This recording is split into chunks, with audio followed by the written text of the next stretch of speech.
ኢትዮጵያ ከሰሞኑ ያስመዘገበቻቸው ዲፕሎማሲያዊ ስኬቶች ከፍተኛ ናቸው። በተለይም አፍሪካ ለመጀመሪያ ጊዜ ባዘጋጀው የቡድን 20 ጉባኤ ላይ ጠቅላይ ሚኒስትር አብይ አህመድ መገኘታቸው የኢትዮጵያን ብሎም የአፍሪካን ጥቅም የሚያስጠብቁ ዲፕሎማሲያዊ ድሎች ማስመዝገብ ተችሏል።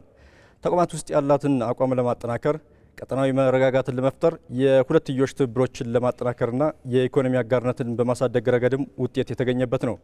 በተጨማሪም ባሳለፍነው ሳምንት የዩናይትድ ስቴትስ የአፍሪካ ወታደራዊ እዝ አዛዥ ጄኔራል ዳግቪን ኤር.ኤም አንደርሰን እንደዚሁም የፈረንሳይ ምድር ጦር አዛዥ ጄኔራል ፒየር ሼል በአዲስ አበባ ተገኝተው ከኢትዮጵያ ወታደራዊና የመንግስት ኃላፊዎች ጋር መክረዋል። ለመሆኑ የጦር ኃይሎች አዛዦችንም በአንድ ሳምንት ውስጥ በአዲስ አበባ የመገኘታቸው አንድምታና ኢትዮጵያ ያገኘችው የዲፕሎማሲ ድል ምንነትን አስመልክተን ውይይትን የምናደርግ ነው የሚሆነው። በቅድሚያም በተለይም ደግሞ የቡድን 20ን የተመለከተ መረጃዎችን ሊያደርሰን ዮሐንስ ይገኛል። ዮሐንስ መቀጠል ትችላለህ። እሺ፣ አመሰግናለሁ ተመስገን። እንግዲህ የጂ20 ወይም ግሩፕ ኦፍ 20 የሚባሉት የቡድን 20 የመሪዎች ጉባኤ ባሳለፍነው ቅዳሜና እሁድ መጋቢት 13ና 14 ወይም በፈረንጆች ኖቬምበር 23ና 24 በአፍሪካ ምድር ለመጀመሪያ ጊዜ በደቡብ አፍሪካ ጆሃንስበርግ ከተማ ላይ ተካሂዷል። እንግዲህ የዚህ የቡድን 20 የመሪዎች ጉባኤ መሪ ሀሳብም እኩልነት፣ አጋርነት ወይም ዘላቂነት የሚባለው በእንግሊዝኛው ሶሊዳሪቲ፣ ሰስቴናቢሊቲ ወይም ኢኳሊቲ የሚለው ነው። እንግዲህ ወደ ዛሬው የዲፕሎማሲ ኢትዮጵያ በቡድን 20 ያላት የዲፕሎማሲ ጉዳይ ከመግባቴ በፊት አጠቃላይ ታሪካዊ ዳራው ምንድን ነው የሚለውን በስፋት እንቃኛለን። እንግዲህ የጂ20 ወይም የግሩፕ ኦፍ 20 የቡድን 20 አባል ሀገራት የተመሰረተው በ1999 ዓ.ም ነው በፈረንጆች። ይህም የተመሰረተበት ዋናው ዓላማ ከ1990 በኤዥያ፣ በሜክሲኮ፣ በሩሲያ በአጠቃላይ በዓለም ላይ ተፈጥሮ የነበረውን የኢኮኖሚ እክል ወይም የኢኮኖሚ ክራይስ ያ እንዴት ማገገም እንዳለበት፣ እንዴት ማንሰራራት እንዳለበት፣ እንዴት ማደግ እንዳለበት፣ እንዴት ለውጥ መምጣት እንዳለበት ኢኮኖሚን የመጀመሪያ ዓላማው አድርጎ በሴፕቴምበር ላይ በአሜሪካ ዋሽንግተን ዲሲ በ1999 ግሩፕ ኦፍ 20 ተብሎ ተመስርቷል ማለት ነው። ታዲያ በዛው ወር ዲሴምበር 26 ወይም መስከረም 26 1999 በጀርመን በርሊን ላይ የመጀመሪያውን በሚኒስቴሮች ወይም በሀገራት ሚኒስትሮችና የፋይናንስ ሚኒስትሮችና የብሔራዊ ባንክ ገዢዎች ተመስርቷል። የተመሰረተበት ዓላማም ቀደም ሲል እንዳልኩት የኢኮኖሚ እክሎችን በዘላቂነት መቅረፍ የሚቻልበት የተረጋጋች ዓለም፣ እኩልነት የተፈጠረባት አብሮነት ያለባትን ዓለም ለመፍጠር ነው። ታዲያ በ1999 መስረት እንጂ በ2008 ዓመተ ምህረት በፈረንጆቹ በአሜሪካ ዋሽንግተን ዲሲ በጆርጅ ደብሊው ቡሽ መሪነት ዘመን ማለት ነው በመሪዎች ደረጃ ተሸጋገረ፣ ከሚኒስትሮች ደረጃ ማለት ነው። በ2008 ከተመሰረተ በኋላ እንግዲህ አሁን እስካለበት ድረስ ቅርብ ያለፈው ሳምንት ላይ ደቡብ አፍሪካ እስከተካሄደበት ድረስ በመሪዎችና እንዲሁም በፋይናንስ ተቋማት ላይ እየተካሄደ ይገኛል። እንግዲህ ወደ ዛሬው ስንመጣ የቡድን 20 ስብሰባ ከ80 በመቶ በላይ የዓለማችን ኢኮኖሚ የሚያንቀሳቅሱ ሀገራት የሚሳተፉበት ነው። ይህም ማለት እንግዲህ ዓለማችን ላይ ከ85 በመቶ በላይ ጂዲፒ ወይም የሀገር ውስጥ ጥቅል ምርት ያላቸው ዓለምን የሚዘውሩ ሀያላን ሀገራት የሚሳተፉበት የዓለምን መጣይ የኢኮኖሚ ድል የሚቃኙ፣ የሚለውጡ፣ የሚያንቀሳቅሱ ሀገራት የሚሳተፉበት ነው። በዚህ ጉባኤ ላይ ኢትዮጵያ መገኘቷ፣ መሳተፏ አፍሪካ ውስጥ ዓለም ውስጥ ከተሰጣቸው ወደ 16 ሀገራት አፍሪካ ውስጥ 5ቱ ተሰጥቷል። ከ5ቱ ደግሞ ኢትዮጵያ ውስጥ አንዷ ነች። እንግዲህ እነ አልጄሪያ፣ ናሚቢያ፣ ናይጄሪያ፣ ግብጽና ኢትዮጵያ ናቸው የተሳተፉት። ኢትዮጵያ በዚህ ላይ መሳተፏ በአፍሪካና በዓለም ላይ ያላትን ተሰሚነት የሚያጎላ፣ እነዚህ የዓለምን ኢኮኖሚ የሚወስኑ ሀገራት ላይ እድል አግኝታ መሳተፏ ትልቅ የሆነ እምርታ ነው። እንግዲህ የቡድን 20 ስብሰባ ከ80 በመቶ በላይ የዓለማችን ኢኮኖሚ የሚያንቀሳቅሱ ሀገራት ነው ብለን ቀደም አነስተናል። ወደ ቀጣዩ ስናልፍ ኢትዮጵያ በመድረኩ የአፍሪካን እና የራሷን ድምፅ አሰምታለች። ይህ ማለት ጠቅላይ ሚኒስትር አብይ አህመድና ልዑክ ቡድናቸው በዚህ በደቡብ አፍሪካ በተካሄደው የመሪዎች ጉባኤ ላይ መገኘታቸው ኢትዮጵያ በዓለም ላይ ያላትን ተሰሚነት እንዲሁም በዓለም ላይ እየፈጠረች ያለውን ተጽዕኖ የብሔራዊ ጥቅሟንም ለዓለም ያስተጋባችበት ያሰማችበትና ኢትዮጵያ ከራሷም አልፎ ለአፍሪካ ድምፅ የሆነችበትና የአፍሪካን መጣይ እድል እንዴት ባለ መልኩ እነዚህ ትላልቅ ጉባኤ ላይ በሚያካሂዱ ሀገራት ላይ ያሰማችበት ትልቅ የሆነ እምርታ ነው ማለት ነው። እንግዲህ ጠቅላይ ሚኒስትር አብይ አህመድ ባደረጉት ውይይት ዲፕሎማሲያዊ ድል ተገኝቷል። ይህን ቀደም ሲል እንዳልነው ኢትዮጵያ በዲፕሎማሲ ታሪክ ውስጥ የተመለከት እንደሆነ በንጉሱ ጊዜ ጀምሮ የአፍሪካን አንድነት ወይም የአፍሪካ ህብረት እንዲሁም ደግሞ የተባበሩት መንግስታት ድርጅት ተመድ ላይ ከመሰረቱ ሀገራት ውስጥ ትልቅ ሚና ያላት ሀገር ነች። ላለፉት በርከት ላሉ 10 ዓመታት ኢትዮጵያ ያው ብዙም በዲፕሎማሲ እንቅስቃሴ ላይ ያን ያክል ተጽዕኖ መፍጠር አልቻለችም ነበረ። እንግዲህ ይሄኛው በደቡብ አፍሪካ የተካሄደው ኢትዮጵያ በዲፕሎማሲያዊ ድል የራሷን ብሎም የአፍሪካን ድምፅ ያሰማችበት መሆኑን ጠቅላይ ሚኒስትሩም በራሳቸው አንደበት ተናግረዋል። ይሄ ለኢትዮጵያ ትልቅ ስኬት፣ ትልቅ ድል ነው ማለት እንችላለን። እንግዲህ አይኤምኤፍ ዓለም ባንክና የአፍሪካ ልማት ባንክ ኃላፊዎችም በጋራ መክረዋል። ጠቅላይ ሚኒስትር አብይ አህመድ እንግዲህ በዚህ በግሩፕ ቲዮኒ ወይም ግሩፕ ኦፍ ቲዮኒ ባሉ የቡድን 20 የመሪዎች ጉባኤ ላይ ከ16 ያላነሱ ትላልቅ የሀገራት መሪዎችን አግኝተዋል። ከዛ ባሻገርም የፋይናንስ ተቋማትን ከሚመሩ ከአይኤምኤፍ ዋና ዲሬክተር ክርስቲያን ጆርጂያና እንዲሁም ከወርልድ ባንክ ዋና ፕሬዚዳንት አጀይ ጋር መክረዋል። ይህም ደግሞ ኢትዮጵያ አሁን ላይ ከቅርብ ጊዜ ወዲህ እየተገበረች ያለውን የማክሮ ኢኮኖሚ ለውጥ አስመልክቶ የዋጋ ግሽበት እንዳይከሰት በአፍሪካ ላይ የዕዳ ቅነሳን እንዲስተካከል እንዲሁም በርካታ ስራዎች እንዴት መሰራት አለባቸው በሚለው በተለይም በፋይናንሱ ዙሪያ ላይ ተነጋግረዋል ማለት ነው። እንግዲህ የልማት ፋይናንስ ትብብርን፣ ዲፕሎማሲያዊ ግንኙነትን ይበልጥ የሚያጠናክር ውጤት የተገኘበትም ነው። እንግዲህ ጠቅላይ ሚኒስትር አብይ አህመድ ከጣሊያኗ ጠቅላይ ሚኒስትር ጆርጅ ሜሎኒ እንዲሁም ከእንግሊዙ ጠቅላይ ሚኒስትር ኬር ስታርመር ከፈረንሳዊ ፕሬዚዳንት ኢማኑኤል ማክሮን እንዲሁም ከደቡብ አፍሪካው ፕሬዚዳንት ሲሪል ራማፎሳ ጋር በርካታ ትብብራዊ ስራዎችን እንዴት በጋራ መስራት እንዳለብን እንዴት በከተማ መሰረተ ልማት፣ በግብርና፣ በዲጂታል ትራንስፎርሜሽን፣ በዳታ አጠቃቀም፣ በአርቲፊሻል ኢንተለጀንስ እና በርካታ በጤናው ዘርፍ ባሉም ሴክተሮች ላይ እንዴት አፍሪካን ኢትዮጵያ እናሻግር በሚሉ ጉዳዮች ላይ ጠለቅ ያለ ውይይት አድርገዋል ማለት ነው። እንግዲህ በዲጂታል ስርዓት ምህዳሩም ተስፋ ሰጪ ለውጦችን ጠቅላይ ሚኒስትር አብይ አህመድ አስገንዝበዋል። ያው እንግዲህ ኢትዮጵያ በዲጂታል ስርዓት በተለይም ባለፉት 7-8 ዓመታት በርካታ ስራዎችን እየሰራች ይገኛል። ይሄን አስመልክቶም ኢትዮጵያ ያገኘችውን ይህንን መድረክ በማስገንዘብ ደረጃ ጠቅላይ ሚኒስትሩ በርካታ ስራዎችን ከልዑክ ቡድናቸው ጋር እንደሰራ ተገልጿል ማለት ነው። የኢትዮጵያ በዓለም አቀፍ መድረኮች ያላት ተደማጭነት ተጽዕኖ እያደገ መምጣቱንም አመላካች ነው። እንግዲህ ኢትዮጵያ በዚህ መድረክ ላይ መሳተፏ በዓለም መድረክ ላይ እነዚህ የዓለምን ኢኮኖሚ ከሚዘውሩ እንዲሁም የዓለም 85 በመቶ የኢኮኖሚ ወይም የጂዲፒ ድርሻ ካላቸው 2/3 የዓለምን ህዝብ ወይም ቁጥር ከሚይዙ ሀገራት ላይ ኢትዮጵያ በዚህ ደረጃ ተጠቃሽ ሆና ተፈላጊ ሆና ተወዳዳሪ ሆና መቅረቧ በዓለም ላይ ያላትን ተሰሚነት፣ ተጽዕኖ ፈጣሪነት በተለይም ከቅርብ ጊዜ ወዲህ ከማክሮ ኢኮኖሚ ትግበራው ጋር ተያይዞ ከባህር በር ዲፕሎማሲያዊ ጥያቄ ጋር ተያይዞ እንዲሁም በቀጠናው ላይ ከዛም አለፍ ሲል ደግሞ በአፍሪካ አህጉር ላይ የፈጠረች ያለውን ተጽዕኖ የሚያመላክት ነው ማለት እንችላለን። እንግዲህ ተሜ እነዚህ ነበሩ የዛሬ እንደ መግቢያ ብዬ ያሰብኳቸው። እናንተም እንግዲህ ከእንግዶች ጋር በሰፋ ባለመልኩ የምትቃኝ ይሆናል።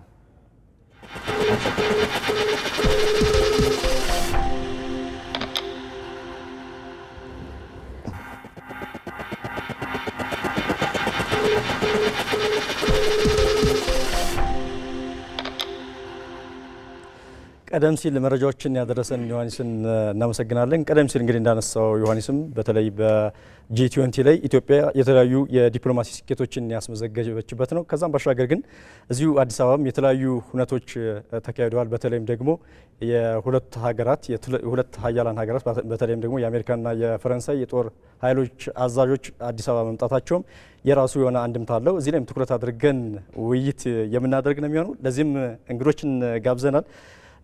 ዶክተር አንተነህ ጌታቸው በውጭ ጉዳይ ኢንስቲትዩት የኤዥያ ፓሲፊክ እንደዚሁም የመካከለኛው ምስራቅ ከፍተኛ ተመራማሪ ናቸው። ከዚህ ቀደም በተለያዩ ዩኒቨርሲቲዎች በመምህርነት ይታወቃሉ። እንደዚሁም ዶክተር ቃላብ ታደሰ የውጭ ጉዳይና ደህንነት ጉዳዮች ላይ ከፍተኛ ተመራማሪ ናቸው። እሳቸውም እንደዚሁ በሚሊተሪ ሳይንስም መምህር ጭምር ናቸው። የተለያዩ ጥናታዊ ጽሁፎችንም እንደዚሁ በተለያዩ ጆርናሎች አሳትመዋል። እንግዲህ በተለይ በትኩረት አድርገን የጂ20ን ከዛም በኋላ ደግሞ በአዲስ አበባ የተካሄዱ የተለያዩ ሁነቶች አሉ። እነሱ ላይ ትኩረት አድርገን ውይይት የምናደርግ ነው የሚሆነው። ግን እንደ መነሻ እንዲሆነን እንደው ከዶክተር አንተነህ ልጀምርና ሰሞኑን በጂ20 ለመጀመሪያ ጊዜ አፍሪካ ያካሄደችው ጉባኤ ነው። በዚህ ደግሞ ወደ 85 በመቶ የሚሆኑ ኢኮኖሚ ያላቸው ሀገራት ናቸው የዚህ አባል ሀገራቱ ማለት ነው። ኢትዮጵያም በዚህ መሳተፉ የራሱ የሆነ አንድምታ አለው እና አንደኛ በአፍሪካ መካሄዱ በራሱ ምን አንድምታ አለው? ሁለተኛ ኢትዮጵያስ ደግሞ በዚህ ተገኝታ የራሷን የኢትዮጵያንም የአፍሪካም ድምጽ መሆኗ ምን አንድምታ አለው? እሺ፣ አመሰግናለሁ። ያው ከዚህ በፊት በማብራሪያው ስለ ቡድን 20 ዓለም አቀፍ መድረክ ወይም ደግሞ ዓለም አቀፍ ተቋም ተነግሯል። እንደተባለው የዓለም 75% የጥቅል የሀገር ውስጥ ምርት የያዙ አገራት ስብስብ ነው።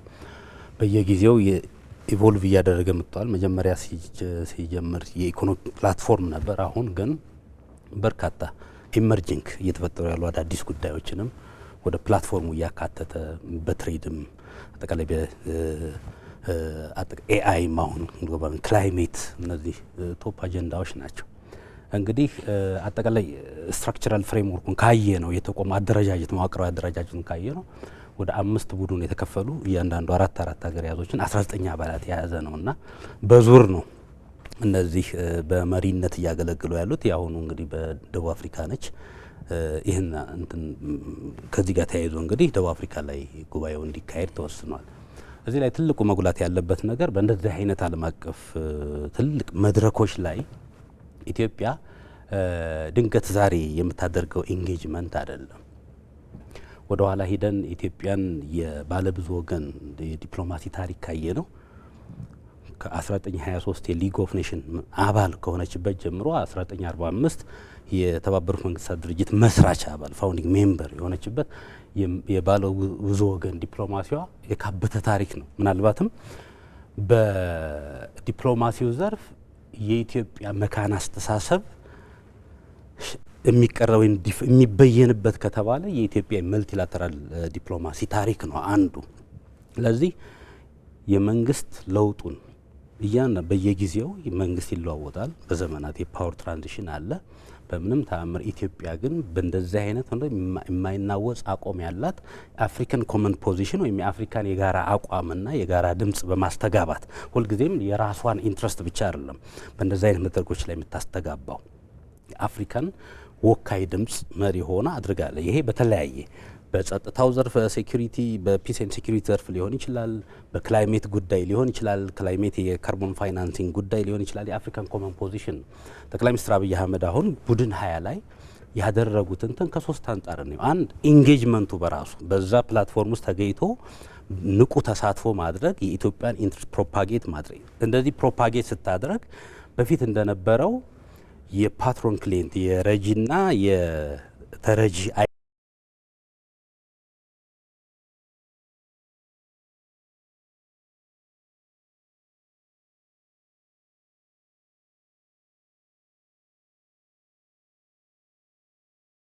አፍሪካ ማዞር እንዳለባቸው አጠቃላይ የግሎባል ገቨርናንስ ስትራክቸሩ ፌር እና ሪፕሬዘንታቲቭ ወይም ደግሞ ፍትሃዊና ወካይ እስከሆነ ድረስ አፍሪካም ወደዛ የዲፕሎማሲ ጨዋታ ውስጥ ገብታ የራሷን ሸር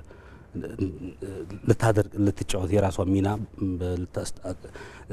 ልትወጣ እንደምትችል ለዛም ደግሞ ከአጀንዳ ቀረጻ ጀምሮ ዝም ብሎ ተሳትፎ ሳይሆን ከአጀንዳ ቀረጻ ጀምሮ አጀንዳ ሴት የማድረግ ዲሲዥን ሜኪንግ ፕሮሰስ ወይም ውሳኔ ሰጭነት ላይ ሁሉ ሂደት ላይ የመሳተፍ ያንጸባረቀችበት ነው።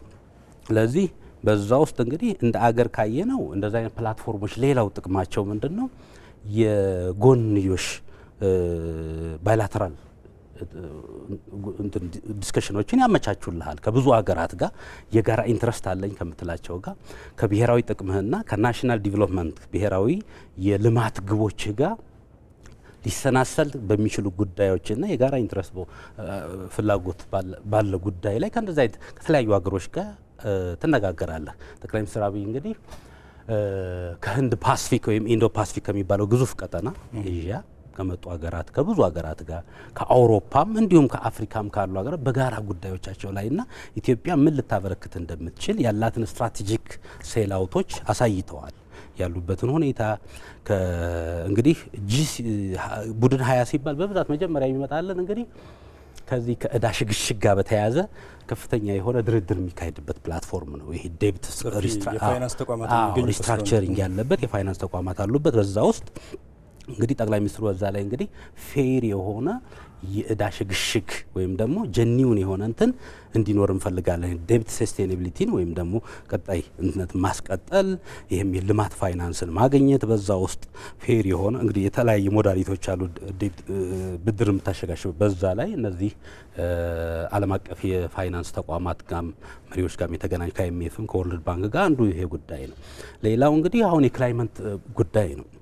ክላይሜት ፋይናንሲንግ ጉዳይና በተለያዩ የጋራን የሁለትዮሽና የባለብዙ ወገን ጉዳዮች ላይ ጠቅላይ ሚኒስትሩ በአግባቡ ፉል ታይም አሰርቲቭሊ ኢንጌጅ አድርገው ይሄ የኢትዮጵያ ዲፕሎማሲ ከነበረበት በባለፈው በውስጥም በውጭም ገጥመውን ከነበሩት ቻሌንጆች አንጻር የዛሬ 3 ዓመት እኮ አብዛኛው የምዕራብ ሀገር ኢትዮጵያ የሴኩሪቲ ትረት አለ በሚል በውስጥ በነበረው ግጭት ምክንያት በሰሜን በነበረው የጸጥታን የማስከበር መንግስት በወሰደው ኦፕሬሽን በተፈጠረ ግጭት አብዛኛው የምዕራብ ሀገሮች ጋር የተፈጠረ የዲፕሎማቲክ ክፍተት ነበር፣ ሪፍት ግልጽ የሆነ ማለት ነው። አብዛኛው ኤምባሲዎቻቸውን ከኢትዮጵያ አንስተው ሪሎኬት ለማድረግ የኤምባሲ ስታፎቻቸውን ለማውጣት። ስለዚህ የዲፕሎማሲ ስኬት የሚለካው በገጠመ ፈተና ልክ ነው። ኢትዮጵያ የዛሬ 5 ዓመት ምን ነበረች? ይሄ ፖለቲካል ትራንዚሽኑ አፍሪካ ላይ እንዳጠቃላይ ያለበት ቻሌንጅ አለ። ጠንካራ ኢንስቲትዩሽን ካለመኖራቸው የተነሳ የሚገጥመን ቻሌንጅ አለ። ስለዚህ ከዛ ተነስተን የአገርን ህልውና የሶቨርኒቲ ሉዓላዊነትና የግዛት አንድነት አስጠብቀን እዚህ ደርሰናል።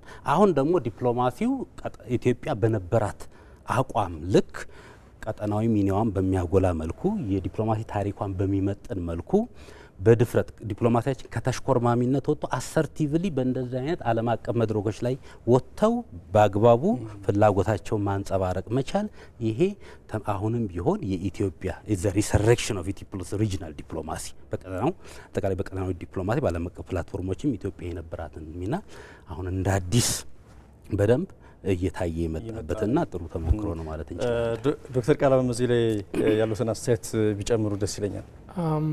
ጥቂት ነገር ለመናገር ከቡድን 20 አባል ሀገራት በተጨማሪ የተጋበዙት ሀገሮች 16 ነበሩና ከአፍሪካ የነበሩት ሀገሮች ከሰሜን አፍሪካ ግብጽና አልጄሪያ ነበሩ። ከዛ ከምዕራብ አፍሪካ ሴራሊዮን የኢኮዋስ መቀመጫ ስለነበረች እና ናይጄሪያ ትልቅ ኢኮኖሚ ያላት ሀገር ነች። ከደቡብ አፍሪካ ዚምባብዌ እና ናሚቢያ ነበሩ።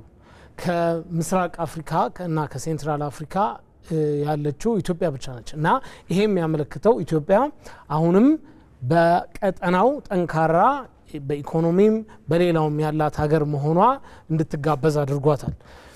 ስለዚህ ይሄ አንድ የኢትዮጵያን የዲፕሎማሲያዊ ጥንካሬ የሚያሳይ ነው። በተጨማሪ ከቡድን 20 ከቀረቡት ዋና አጀንዳዎች ዶክተር አንተነህ እንዳለው የዕዳ ቅነሳ በዋናነትና የክላይሜት ቼንጅ በተጨማሪ ከሁለትዮሽ ውይይቶች በጣም የተሳኩ ነበሩ ማለት ይቻላል። ከትልልቅ ዓለም አቀፍ ድርጅቶች ከተባበሩት መንግስታት፣ ከአፍሪካ ልማት ባንክ፣ ከወርልድ ባንክ፣ ከአይኤምኤፍ ጋር የተደረጉ ውይይቶች ነበሩ። ውጤታማ ውይይቶችም እንደነበሩ ተገልጿል።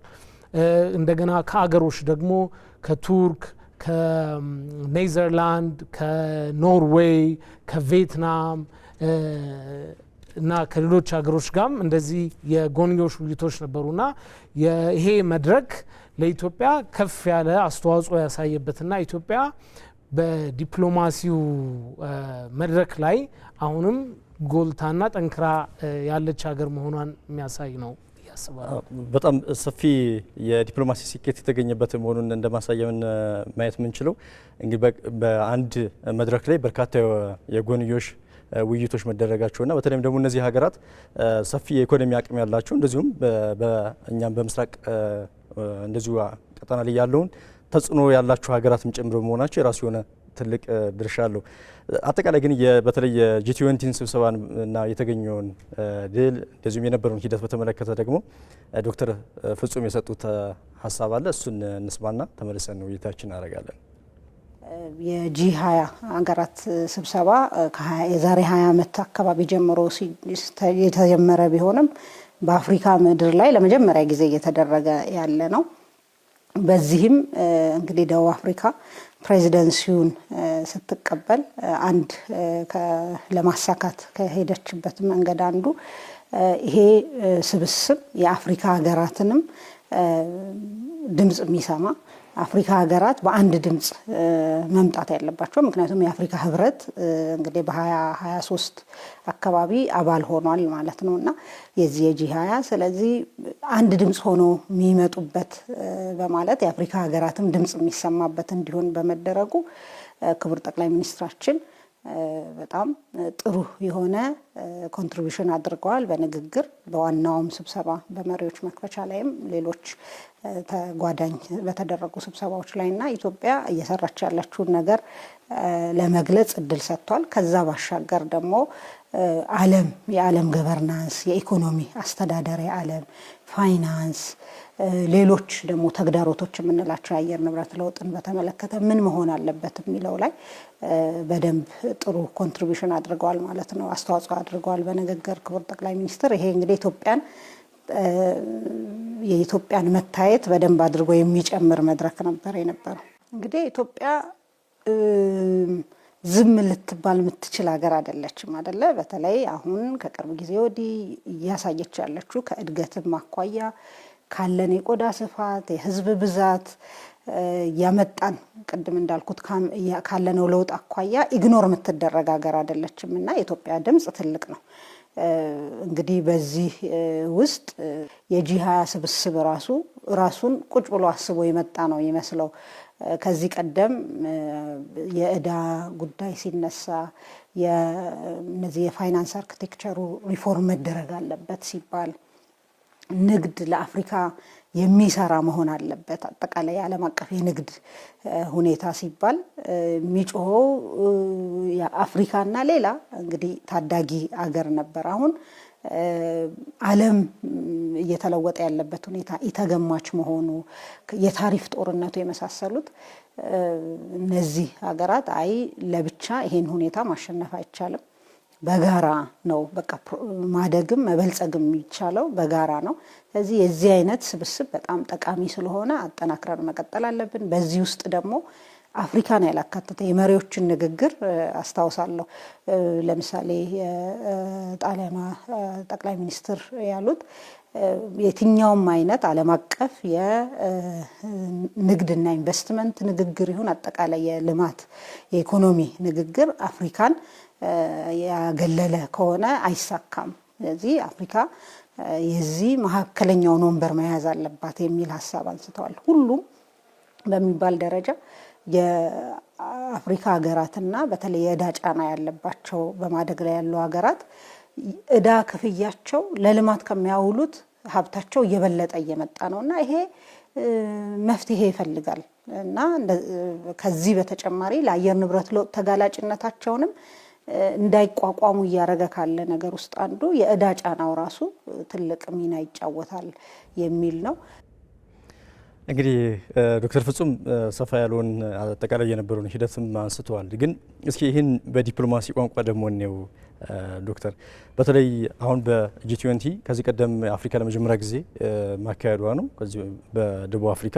በዚህ ውስጥ ደግሞ ኢትዮጵያ ደግሞ ቅድም እንዳነሱ በምስራቅ አፍሪካ ያለውን ራሷን ውክልና ጭምር በመያዝም ጭምር የኢትዮጵያን ብቻ ሳይሆን የአፍሪካንም ድምጽ ያሰማችበት መድረክ ነውና በተለይ ኢትዮጵያ ከቅርብ ጊዜ ወዲህ ኋላም መለስ ብለን የተለያዩ ጉዳዮች የምናነሳው ቢሆንም በእንዲህ ያለው ጉባኤ መሳተፏ በሌሎችም ጉባኤ እንደዚሁ በተመሳሳይ ሁኔታዎች እንግዲህ በጣም እየጨመረ መምጣቱን የምንመለከተው ነው። የዲፕሎማሲውን ሂደት ምንን ያመላክታል በዲፕሎማሲ አይን ነው? አሁን ዶክተር ፍጹምም እንዳነሱት ነው እንግዲህ በሶስት ነገሮች ቅድም ኢንጌጅመንቱ በራሱ ያለውን ነገር ከዲፕሎማሲ አንጻር እንዴት ይለካል ከተባለ ከ2018 ለውጥ በኋላ ኢትዮጵያ ትልቅ የዲፕሎማሲ አካሄድ አፕሮች ለውጥ አድርጋለች። አሰርቲቭ የሆነ ዲፕሎማሲ ብሔራዊ ጥቅሟን በተመለከተ የናሽናል ዲቨሎፕመንት አጀንዳን በተመለከተ በዓለም አደባባይ በተገኙ ፕላትፎርሞች ወይም መድረኮችና አጋሮች ጋር አሰርቲቭሊ መግለጽ ፍላጎትን። ስለዚህ ይሄ ከተሽኮርማሚነት ፖለቲካ ወጥቶ ራስን ቀና አድርጎ ያ ማለት ፓርትነርሺፕ ኦፍ ኢኳልስ ነው። ጀስት ላይክ ኢትዮጵያ የራሷ የምታበረክተው ነገር አለ። ዲፕሎማሲ እንደ ገበያ እንደ ትልቅ ዓለም አቀፍ ገበያ ብናየው እያንዳንዱ ሰው ያለውን ስትራቴጂክ ሴል አውት ነው ይዞ የሚሄደው። ከሌላው የምትፈልገው ነገር አለ።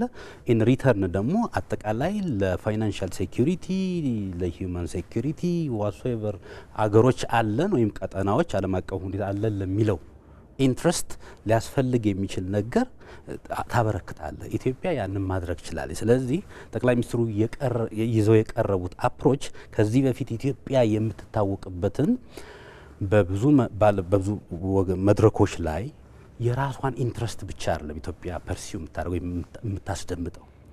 ከዛ ይልቅ አፍሪካን ኮቨንቮ የአፍሪካ የጋራ ድምጽና የጋራ አቋምን ነው የምታንጽ። ይሄ ደግሞ ቀጥታ ከምን ጋር የሚሰናሰል ነው? ከአፍሪካ ህብረት አቋም ጋር የሚያያዝ ነው ማለት ነው። ስለዚህ ለምሳሌ ክሪቲካሊ የተነሳው ነገር ዓለም አቀፍ የፋይናንስ ስርዓቱ አስተዳደር ፌር አይደለም።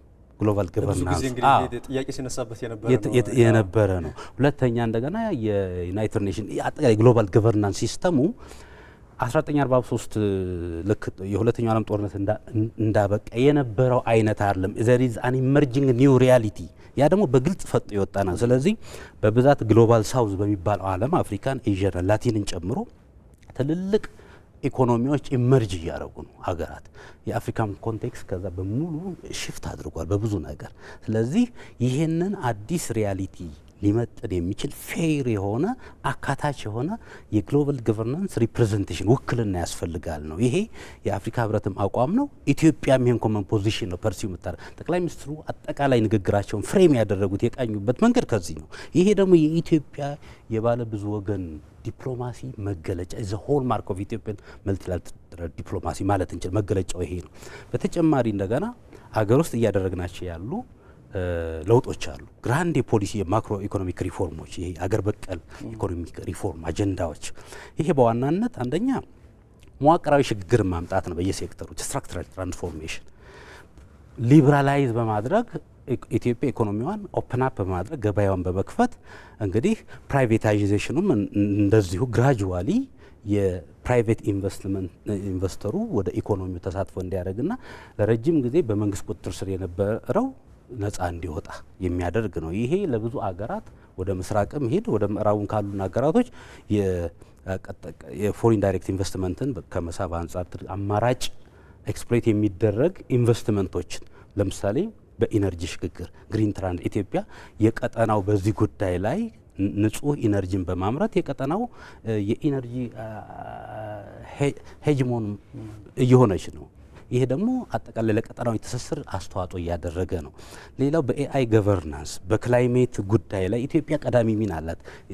ለምሳሌ ኮፕ 15 ላይ ከዚህ በፊት ዘሌት ፕራይም ሚኒስተር የነበሩት የአፍሪካን ኮመን ፖዚሽን አፍሪካ አንፌርሊ በክላይሜት ክራይሲስ ተጎድታለች እና ዊ ኒድ አ ኮምፐንሴሽን ፊ በሚል የሚከራከሩ ያንን ነው ጠቅላይ ሚኒስትር አብይም ይሄን ነው። ስለዚህ መንግስታት ይለዋወጡ እንጂ ኢትዮጵያ በባለብዙ ወገን መድረክ የነበራት የዲፕሎማሲ አቋም የአፍሪካን የጋራ ድምጽና አቋም በማስተጋባት ላይ የተመሰረተ የሚለውን እኔ እሱን ነገር በደንብ ያሳይልኛል። ስለዚህ ከዛ አንጻር በደንብ ፍሬም አድርገው የኢትዮጵያ ኢንትረስት አለ፣ የአፍሪካን ኮመን ፖዚሽንም በደንብ አድርገው አርቲኩሌት አድርገው ኢት ዋዝ ሪሊ ቢዚ የሚባል ስኬጁል ነው የነበራቸው።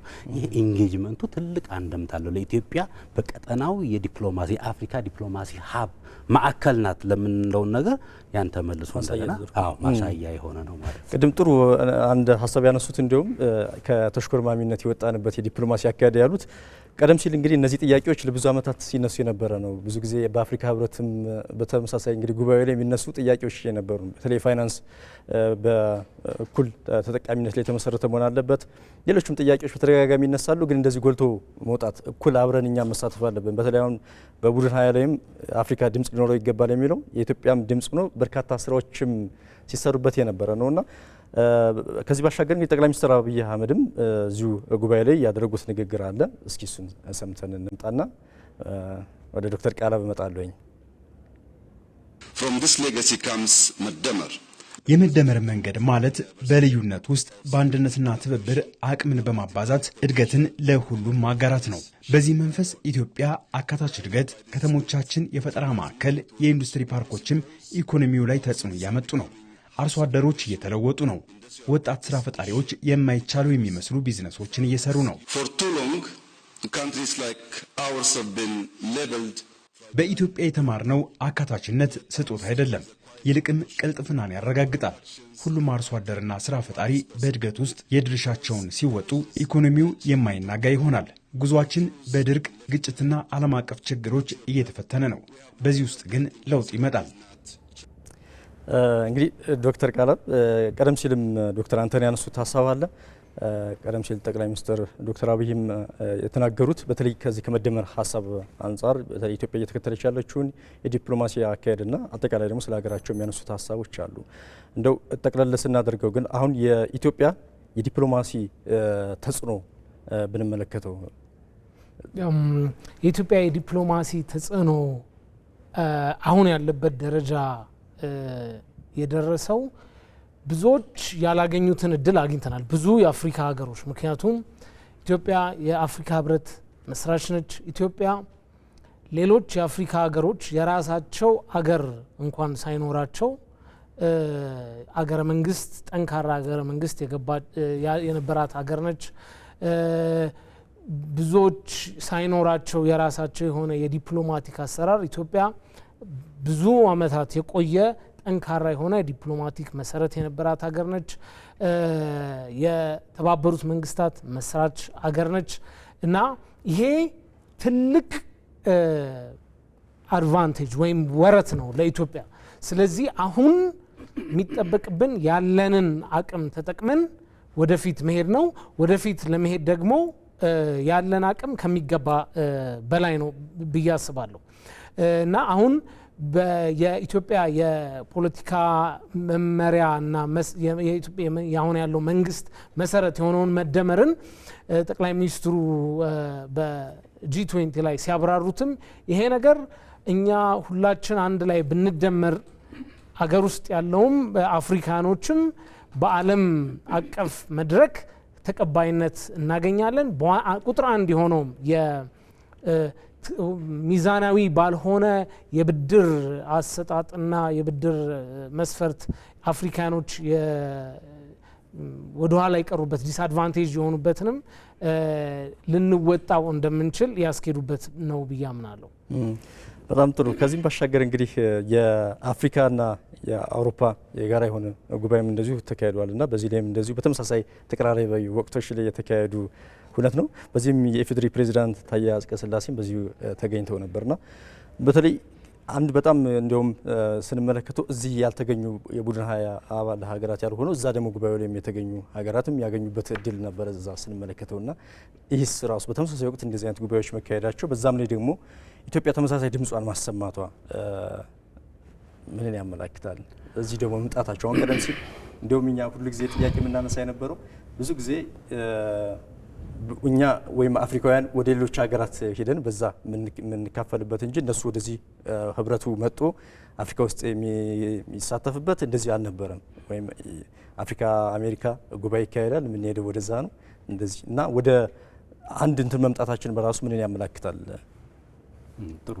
ሌላው እንግዲህ በዚሁ አጠቃላይ በዚህ ጠቅለል ባለ የኢትዮጵያ የሰሞኑ ዲፕሎማሲ ፍሬምወርክ ውስጥ ሊታይ የሚችለው የአውሮፓ ህብረትና የአፍሪካ ህብረት በአንጎላ ሉዋንዳ ያካሄዱት ስብሰባ ነው። ይህም ሁለቱ ግዙፍ ተቋማት መልቲላተራል እንትኖች 25ኛ ዓመት ግንኙነት የጀመሩበትን ኢንስቲትዩሽናል ግንኙነት ወይም ተቋማዊ የሆነ ግንኙነት የጀመሩበት 25ኛ ዓመት ለማክበር በሚል ነው።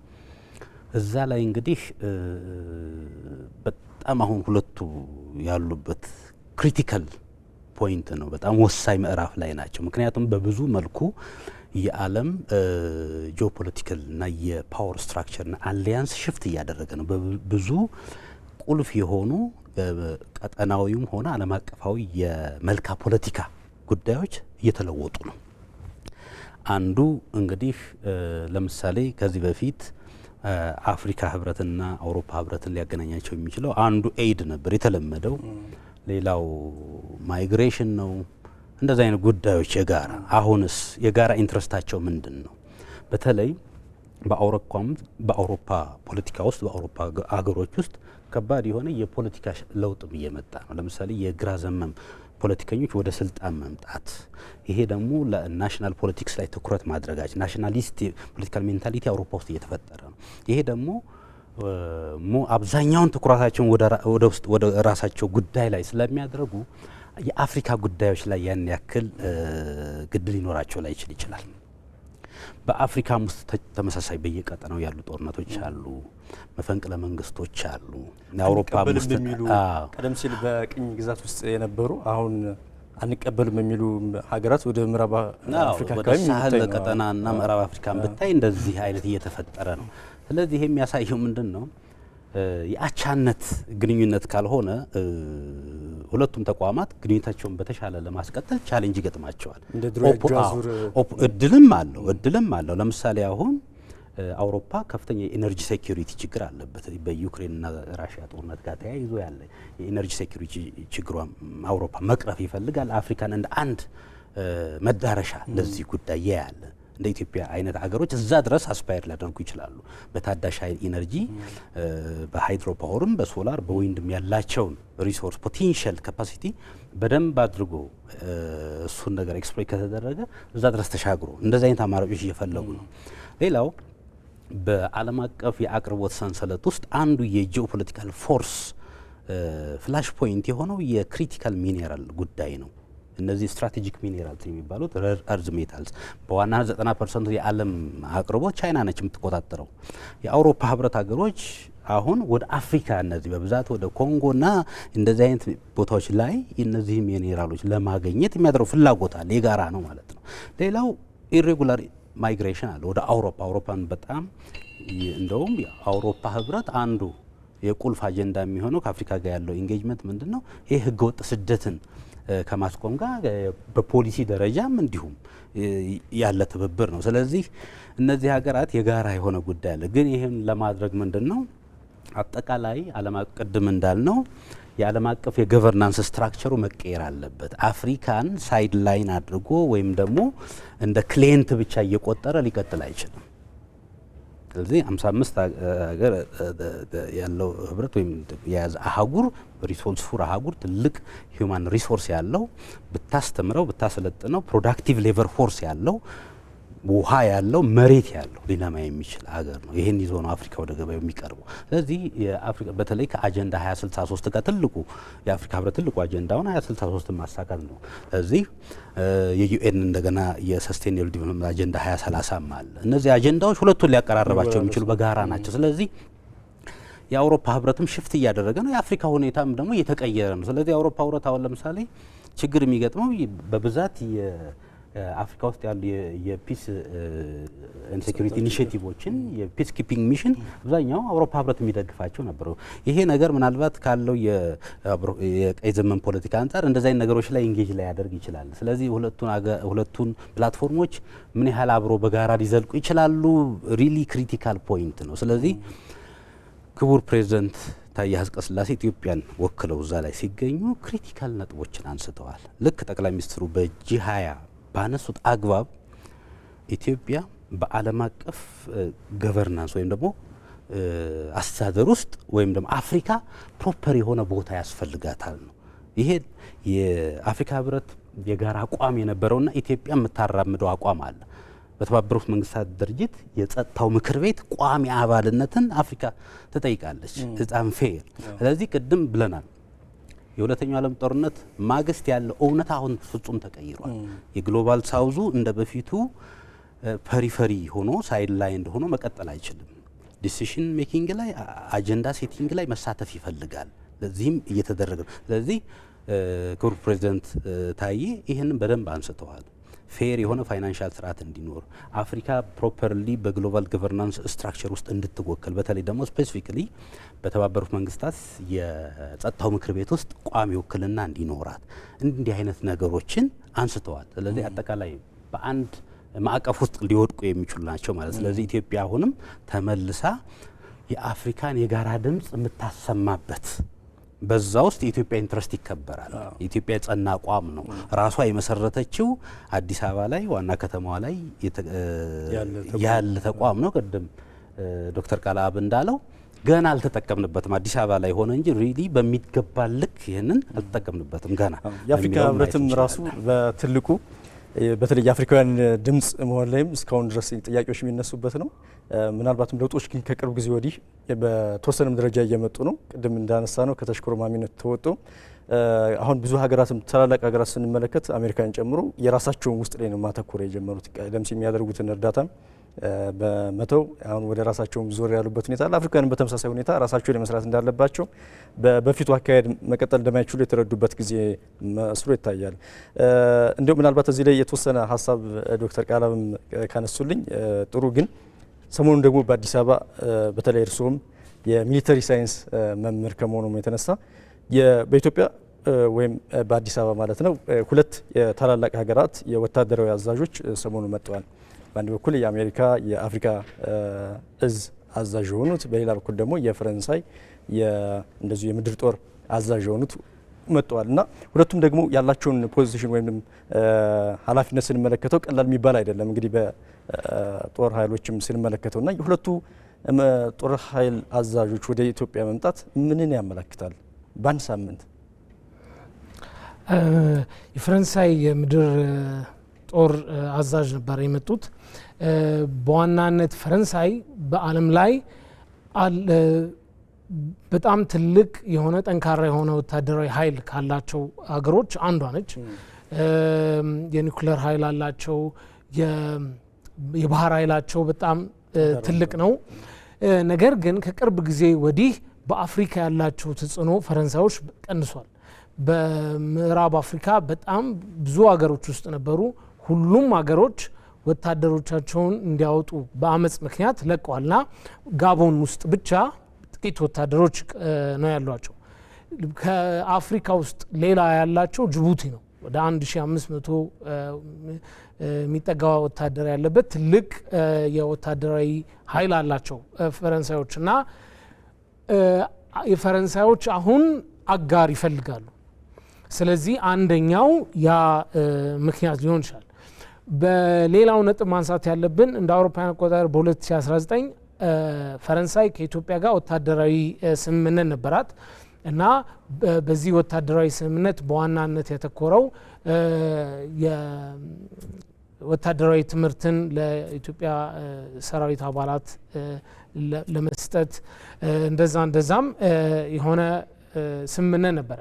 አሁን የመጡት የምድር ጦር አዛዥ ያነሷቸው ነጥቦች ነበሩ። አንደኛ በወታደራዊ ቁሳቁስ ድጋፍ ለማድረግ እንደዛ ፈቃደኛ መሆናቸውን፣ ሁለተኛ የሰላም ማስከበር ላይ አብረን እንድንሰራ ስልጠናን ወዘተ በተመለከተ፣ ሌላው ደግሞ ወታደራዊ ስልጠናዎችን እና በዋናነት ፈረንሳይ ለኢትዮጵያ መከላከያ ሰራዊት የምታደርገው ስልጠና የባህር ኃይል ስልጠና ነው።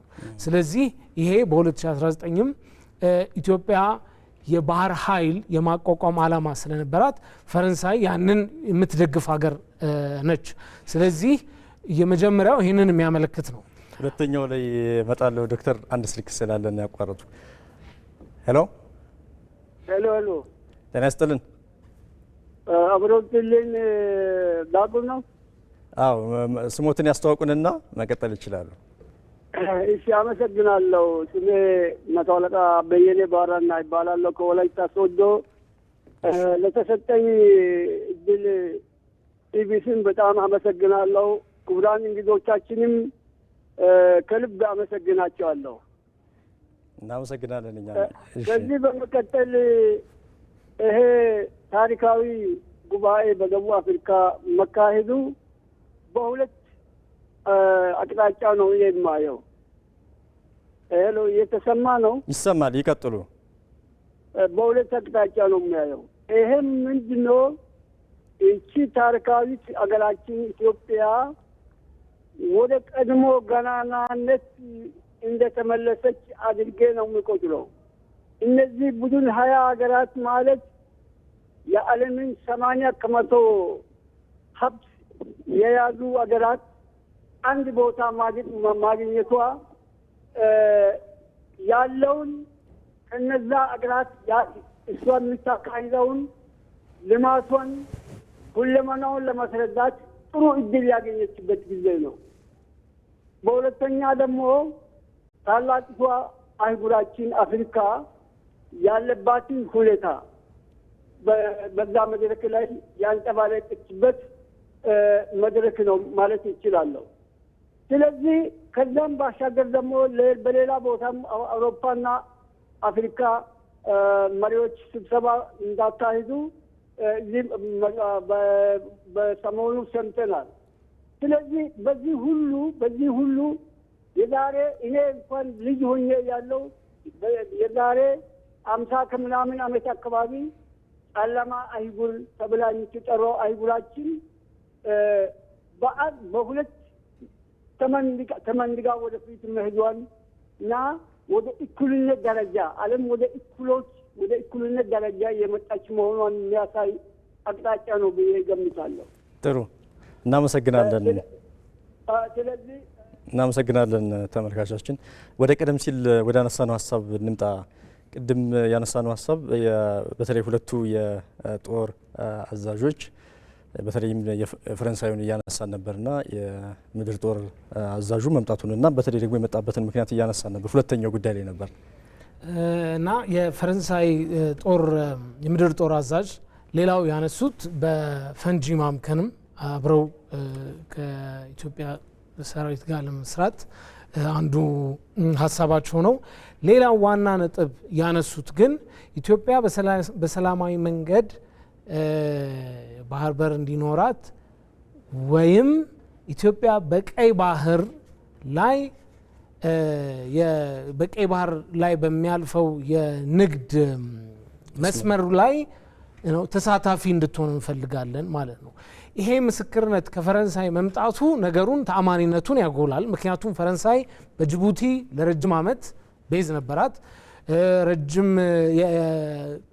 በዚህ በባህር ቀጠናውም ላይ በገልፍ ኦፍ ኤደን እና በቀይ ባህር ላይ ረጅም ጊዜ ወታደራዊ ቆይታ ነበራት። ስለዚህ የኢትዮጵያ እዛ መኖር በገልፍ ኦፍ ኤደን እና በቀይ ባህር ላይ የሚኖሩትን አላስፈላጊ የሆኑ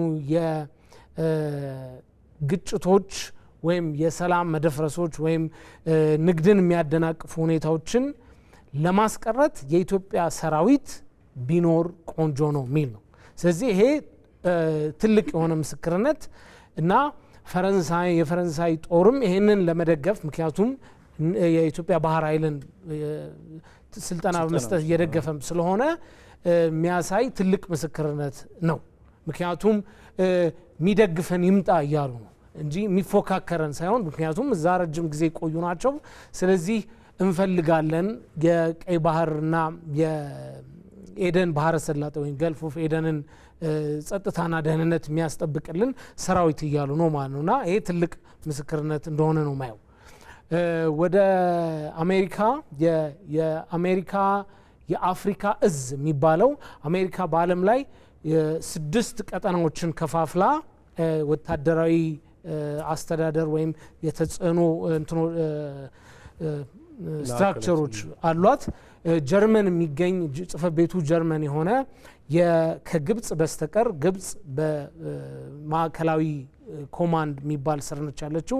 የአፍሪካ ኮማንድን አስመልክቶ የአሜሪካ ወታደራዊ ትብብርን የምታደርግበት ወታደራዊ ወይም የጸጥታ መደፍረሶችን የምትቆጣጠርበት ኮማንድ ወይም እዝ ኃላፊ ናቸው የመጡት። እነዚህ ጀነራል አንደርሰን ከመምጣታቸው በፊት ሰኔ አካባቢ ከሳቸው በፊት የነበሩት ጀነራል ሚካኤል የሚባሉ መጥተው ነበር። እዚህ በቅርብ ወራት ነው ይሄኛው ጉብኝት ያደረገው። የቀድሞ የነበሩት ጀነራል ሚካኤል ለረጅም ጊዜ ስለ ኢትዮጵያ ሰራዊት የነበራቸው አመለካከት ሁሉ በአሚሶም ወደ ኦሶም ሲቀየር የሶማሊያ ሰላም ማስከበር ኢትዮጵያ ሰራዊቷ መውጣት የለበትም፣ የኢትዮጵያ ሰራዊት ከወጣ ሶማሊያ ውስጥ አልሸባብ ተመልሶ ይመጣል፣ ቀጠናውን ለማስጠበቅ የኢትዮጵያ ሰራዊት መኖር አለበት ብለው በግልጽ የተናገሩ ነበሩ ቀድሞ የነበሩት እንትን። በዚህም በነበሩበት ጊዜ ከጸረ ሽብር ላይ አብረን እንቀጥላለን ብለው ግንኙነቱን አጠናክሮት ነው ሄዱት። አሁን በሁለተኛ ባለፈው ነሐሴ አካባቢ ተቀየረው የመጡት አዲሱ የእዙ አዛዥ እሳቸው ደግሞ ተጨማሪ የሆነ ሁለተኛ ነጥብ አንስተዋል። የመጀመሪያው ነጥብ ከኢትዮጵያ ጋር ሽብርን በማስወገድ አንድ ላይ እንሰራለን፣ በዋናነት በሶማሊያ ያለ አልሸባብ ጥቃትን በተመለከተ የኛም ማርሻል ብርሃኑ ጁላም ይህንን እንደሚደግፉት አንስተዋል። በሁለተኛ ግን ምን አሉ ጀነራል አንደርሰን? ኢትዮጵያ በሰላማዊ መንገድ የባህር በር ማግኘቷን አሜሪካ ትደግፋለች። ይሄ ደግሞ በቀይ ባህር አካባቢ ላለው ሰላም ጠቃሚ ነው ሚል ምስክርነት ሰጥቷል። ይህንን ያለው የአህጉሩን የጸጥታ የሚከላከል የሚመለከተው ከፍተኛ ጀነራል መሆኑ በጣም ትልቅ እንድምታ ያለው ነው። ይሄም ከፖለቲካ ነፃ የሆነ የደህንነት ጉዳዩ የሚያሳስበው አንድ ጀነራል ይህንን ምስክርነት መስጠቱ የኢትዮጵያ ሰራዊት አሁንም በአካባቢው ላይ ዋናና ጠንካራ ሰራዊት መሆኑ ሰራዊቱም ደግሞ ከአካባቢውና ከአካባቢው የምድር ላይ ቀጠና ጉዳይ አልፎ በባህር ላይ ቢሰፍርና የባህር ኃይል ቢኖረው አስፈላጊ የሆነ ሰላም በአካባቢው ሊያመጣ ይችላል የሚል ትልቅ ምስክርነት ነው ብዬ አስባለሁ። አሁን ልክ እንደ ሌሎች የኢኮኖሚ ዘርፎችም በዚህ ዘርፍም በተለይ ኢትዮጵያ ወደ አካባቢው ወደ ቀይ ባህር ብትመጣ የራሷ የሆነ ድርሻ እንደሚኖራት የተረዱ መስሎ ይታየኛል። በተለይ ዶክተር አንተነህ በዲፕሎማሲ ቋንቋ ምን ማለት ነው የሚለውን ብናየው ደስ ይለኛል። ለምን ኢትዮጵያ ያው እንደሚታወቀው ሽብርተኝነትን በመከላከል ረገድ በተለይ በቀጠናችን ሰላም በሚደፈርስበት ቦታዎች ሁሉ የሰላም አስከባሪ አስገብታ እንደዚሁ ለቀጠናው ሰላም ማስከበር ትልቅ ድርሻዋን ስትወጣ ነበረ። ከቅርብ ጊዜ በኋላ ደግሞ የብዙ ሀገራት በተለይም የመካከለኛው ምስራቅ እንደዚሁም በእስራኤል አካባቢ በነበሩ ግጭቶች ማለት ነው እዚህ የኛ የቀይ ባህር ቀጠና አካባቢ ላይ በተለይ የባህር ላይ ወንበዴዎች የሀውቲ ታጣቂዎች የተለያዩ ጥቃቶችን ሲያደርሱ ምንመለከተው ነው እና ሀያላን ሀገራትንም ጭምር የጥቃቱ ሰለባ ያደረጉበት ሁኔታ አለ እና ወደ ቀይ ባህር ብትጠጋ ኢትዮጵያ ቀደም ሲል በዚህ በሽብርተኝነት በመከላከል ረገድ የነበራት ሚና በከፍተኛ ሁኔታ በዚህኛው ልትወጣ ትችላለች የሚል እንደ ማሳያም ያነሱታል። ምክንያቱም ከ30 ዓመት በፊት ኢትዮጵያ ያን ሚና ስትጫወት ስለነበረ ማለት ነው። ግን በተለይ የሁለቱ የጦር ኃይል አዛዦች ምናልባትም እንግዲህ ኃላፊነታቸው የተለያየ ቢሆንም ግን ሁለቱም ኢትዮጵያ ውስጥ በተመሳሳይ መጥተው ስለ ቀይ ባህር ደግሞ እንደዚህ አይነት ምስክርነት መስጠት ምን አንድምታ አለው በዲፕሎማሲ ቋንቋ? መልካም ጥሩ ጥያቄ ነው። ዶክተር ቃላብም ዝርዝር አድርጎ ወደ ሴኩሪቲ እንትኑም እንተምል አሁን የዲፕሎማሲ ከዲፕሎማሲ አንጻር እና ከሪጂናል ሴኩሪቲ አንጻር እስኪ ምን ሊያሳይ ይችላል የሚለውን ነገር በሁለት ነገር ነው። የኢትዮጵያ የቀጠናው ሴኩሪቲ ዋና ጋራንተር ለረጅም ጊዜ ኤክስፔሪየንሱ ነበራት። በታሪክም ረጅም ከ11 ጊዜ በላይ በአፍሪካም ሆነ በተለያዩ ዓለማት የሰላም ማስከበር ተልእኮችን ሰክሰስፉሊ መሳተፍ ብቻ አይደለም፣ በአግባቡ ሚሽኗን ተወጣ። ከዛም ተልፎ ከሚሊተሪና ሴኩሪቲ ሰርቪስ በተጨማሪ ማህበረሰብ ተኮር በሆኑ እንትኖች ላይ ተሳትፎ ይሄን ያስመሰከረ ሰራዊት ነው የነበረው የኢትዮጵያ ማለት ነው። አንድ እሱን ይዛል። ስለዚህ የምስራቅ አፍሪካ ቀጠና በተለይም ደግሞ የአፍሪካ ቀንድ ቀጠና ካለው የጂኦፖለቲካል የጂኦስትራቴጂክ ሎኬሽን አንጻር አቀማመጡ አንጻር 90% የዓለም የኦይል ንግድ ከኤዥያ ወደ አውሮፓ የሚተላለፍበት መሆኑ ቀይ ባህርና ኢንዲያን ኦሽንን አሎንግ ባብኤል መንደብ በአጭር የሚያገናኝ ከመሆኑ አንጻር ይሄ ቀጠና ለሪጂናል ፓወሮች ወይም ለቀጠናዊ ኃይሎችና ለዓለም አቀፍ ኃይሎችም የትኩረት ቀጠና ነው። እኛም ኢንትረስት አለን። ይሄ ነው አንዱ ዋናው ሪያሊቲ ኤግዚስቲንግ ሪያሊቲ ከኢትዮጵያ ጋር ያለው እውነታ ይሄ ነው። በተጨማሪ ወደ እነዚህ ሀገራት ስንሄድ በተለይ ደግሞ ወደ አሜሪካ ስንሄድ በባለፈው ጊዜ ኢትዮጵያ ጋር የተፈጠረ ዲፕሎማቲክ ሪፍት ነበር። አገር ውስጥ የገጠመንን ቀውስ ተከትሎ ማለት አለመረጋጋት ተከትሎ በተለይ የባይደን አስተዳደር የወሰደው እርምጃ ነበረ ከኢትዮጵያ ጋር። ያንን ከፕሪቶሪያ በኋላ በሪኢንጌጅመንት በመልሶ በዳግም ጉድኝት እንበለው ዲፕሎማቲክ ሪኢንጌጅመንት እንደገና ማቃናት ተችሏል እና ከዛ በኋላ መሻሻሎች አሉ።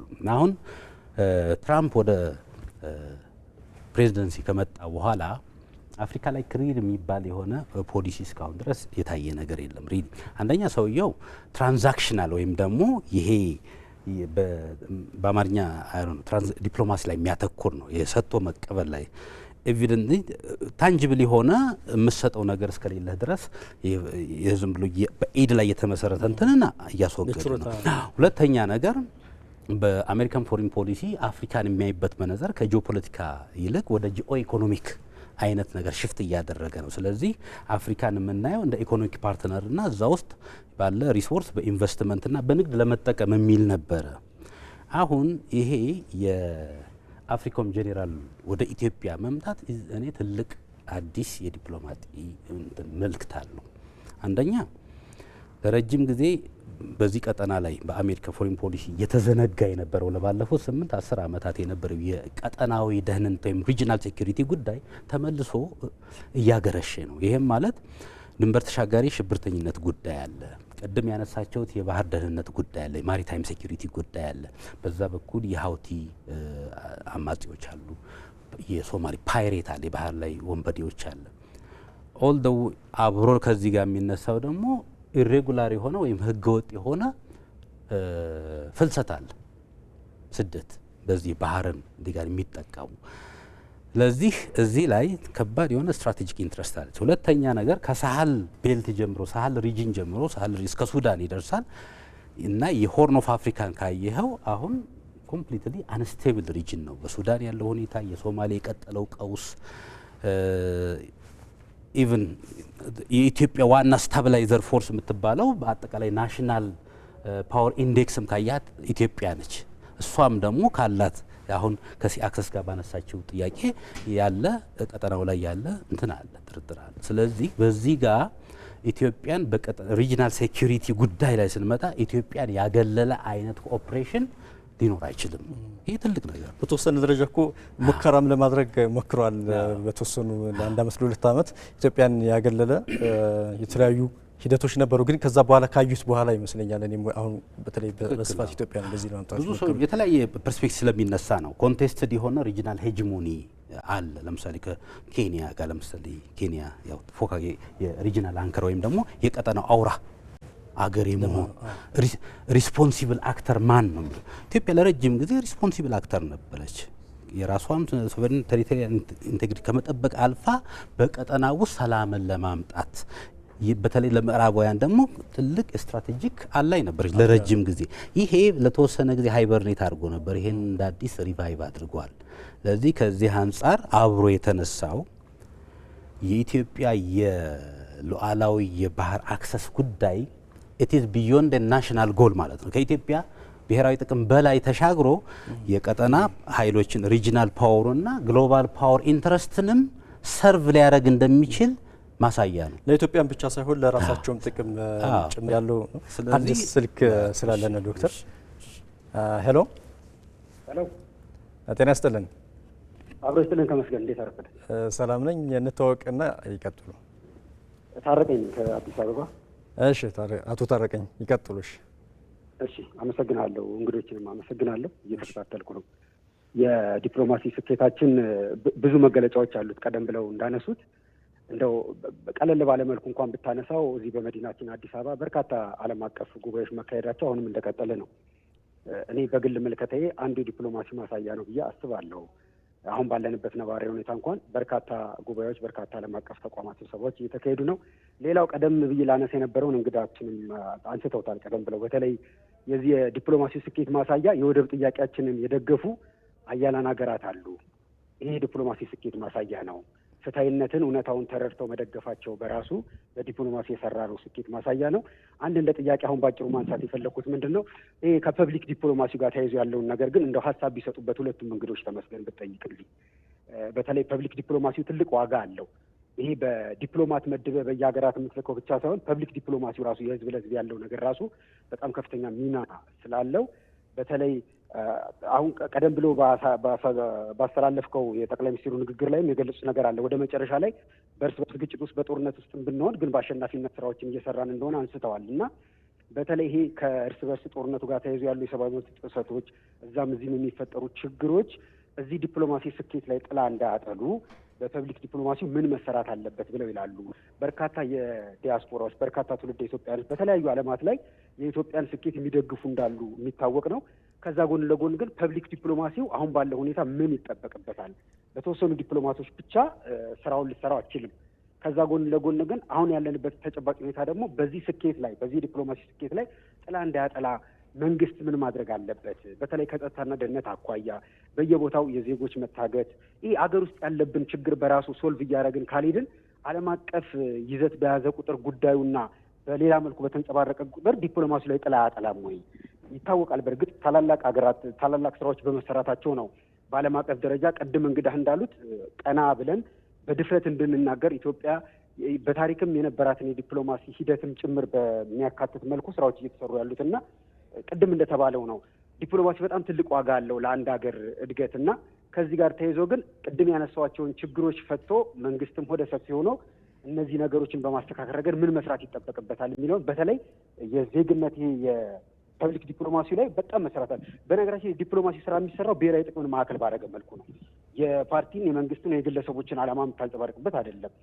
ብሔራዊ ጥቅምና ብሔራዊ ደህንነትን የምታስጠብቅበት ስለሆነ የዚህ የዲፕሎማሲ ስራ ይሄን ተረድቶ ከመፈጸም አኳያ አጠቃላይ ከዚህ ከቅድም ካነሳው ፐብሊክ ዲፕሎማሲ ምን ይጠበቃል ከመንግስት ምን ይጠበቃል የሚለው ቢያነሱት አንዳንድ ቦታ የምናያቸው ችግሮች ጥላ እንዳያጠሉ ስጋት ስላለኝ በነገራችን ላይ በቅንነት ነው ሀሳቡን እያነሱ ያለሁት። ግን እየተሰሩ ያሉ ስራዎችን እውቅና መስጠት እፈልጋለሁ። ጠቅላይ ሚኒስትሩ በተገኙበት መድረክ ሁሉ ስለ ኢትዮጵያ ሳይሆን ስለ አፍሪካ ነው የሚናገሩት። ስለ አፍሪካ እንደ አንድ አህጉር ሳይሆን እንደ አንድ ሀገር መቆም እንዳለባት ነው ሁሌም የሚያነሱት እና ይሄ ደግሞ ይጠቅመናል። በነገራችን ላይ ሌሎች የአፍሪካ ጠላት የሆኑ ሀገራት አፍሪካን ማዳከም ሲፈልጉ ኢትዮጵያን ነው የሚያዳክሙት። ኢትዮጵያ ስትዳከም አፍሪካ ትዳከማለች የሚል ስሌት ነው ያላቸው እና በዚህ ረገድ ላይ እየተሰራ ያለው ስራ ላይ ስኬቱ ላይ ከፍተኛ የሆነ ምስጋና ማቅረብ ፈልጋለሁ። ያሉ ችግሮችን ግን ቅድም ባነሳው አግባብ እንዴት መፍታት ይቻላል የሚለው ላይ ሀሳብ ቢሰጡ ለማለት ነው። አመሰግናለሁ። ጥሩ ሀሳብ ነው የሰጡና አቶ ታረቀኝ እናመሰግናለን። አሁን ያነሱትን ሀሳብ ወደ መጨረሻም አብራችሁ የምታነሱት ነው የሚሆነው።